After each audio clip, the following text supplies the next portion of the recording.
અંકલેશ્વરમાં બે સ્થળે મોડી રાત્રિના રોડ બ્લોક કરી બે ધાર્મિક સ્થળના દબાણ દૂર કરતું તંત્ર, જેના 12 દિવસ બાદ અંતે ગત રાત્રિના અચાનક જ વહીવટી તંત્ર દ્વારા ઓપરેશન ડિમોલેશન ધાર્મિક સ્થળ હાથ ધર્યું હતું.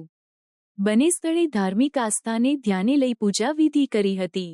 સૌ પ્રથમ અંકલેશ્વર શહેરમાં રાત્રે 11 ગાયત્રી મંદિર પાસે અને બીજી તરફ હરિઓમનગર મીરા ઓટો ગેરેજ પાસે રોડ બ્લોક કરી દેવામાં આવ્યા હતા. બંને તરફ પોલીસનો લોખંડી ખડકલો કરી ધાર્મિક વિધિ પૂર્ણ થતાં જ જેસીબીની મદદથી દરગાહ, 3 કબર દૂર કરી દેવામાં આવી હતી. જેના ઢાંચાને બાજુમાં આવેલ કબ્રસ્તાનના અંદર ભાગમાં સુરક્ષિત રીતે શિફ્ટ કરવામાં આવ્યા હતા અને તેના પર રાતોરાત ડામર પથારી દેવામાં રોડ લેવલ કરી દેવામાં આવ્યો હતો. જે દરમિયાન રાજપીપળા રોડ પર ગિરનાર સોસાયટી પાસે સોસાયટી ગેટ બ્લોક કરી દેવામાં આવ્યો હતો તેમજ મંદિરની ચારે તરફ પોલીસ દ્વારા 70મી વધુ પોલીસ જવાનો ખડકલો કરી દેવામાં આવ્યો હતો. આ દરમિયાન મંદિર પૂજા કરી મંદિર મૂર્તિ તેમજ અન્ય ધાર્મિક સામગ્રી પ્રથમ ઉપાડી લઈ લેવામાં આવી હતી.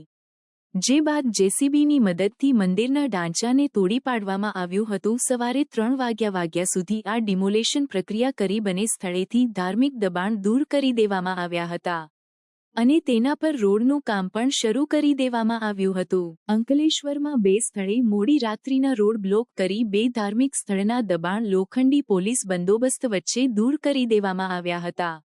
અંકલેશ્વર રાજપીપળા રોડ પર ગિરનાર સોસાયટી પાસે 30 વર્ષ જૂની રામદેવપીર બાબા મંદિર રોડ મધ્યમાંથી દૂર કરાયું હતું. શહેરમાં હસ્તી તળાવ માર્ગ પર 60 વર્ષ કરતાં જૂની રોડ માર્જિનમાં આવેલ 3 દરગાહ દૂર કરી દેવામાં આવી હતી. દબાણ દૂર કરવા પૂર્વે પોલીસ બંને તરફ માર્ગો બ્લોક કરી બંને દબાણ સ્થળ પર 150મી વધુ પોલીસ જવાનો ખડકી દેવામાં આવ્યો હતો. ગિરનાર સોસાયટી મંદિરમાંથી મૂર્તિ અને પૂજા સાધના સામગ્રી ઉપાડી લઈ દબાણ દૂર કર્યું હતું. રહીશો દ્વારા તંત્રએ તેમના ઘરમાં પૂરીને કામગીરી કરાઈ હોવાનો આક્ષેપ કરવામાં આવ્યા હતા. ગત ઓગસ્ટ 2024માં માર્ગ અને મકાન વિભાગ સહિત તાલુકા વહીવટી તંત્ર દ્વારા સુપ્રીમ કોર્ટમાં રોડ માર્જિન જગ્યામાં તેમજ રોડને અડીને આવેલા ધાર્મિક બાંધકામ દૂર કરવા માટેનો ચુકાદો આવ્યો છે.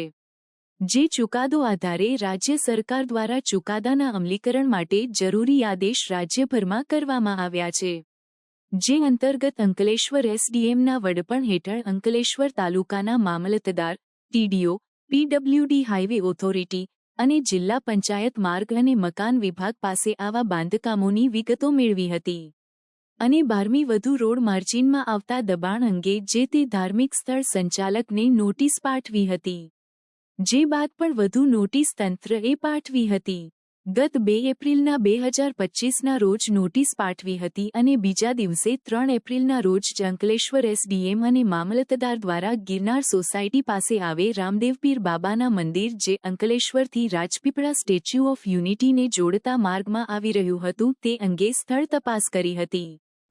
તારીખ 14/4/2025ના રોજ અંકલેશ્વર તાલુકામાં અંકલેશ્વર શહેરમાં આવેલ ધાર્મિક દબાણો અંગે જરૂરી સમીક્ષા કરી નામદાર ગુજરાત હાઈકોર્ટના કેસ નંબર 9696/2006 થી મળેલ સૂચના મુજબ રસ્તાને નડતરરૂપ સાર્વજનિક જગ્યાએ જે ધાર્મિક દબાણો આવેલ હોય તો તેને દૂર કરવા સૂચના થયેલ છે.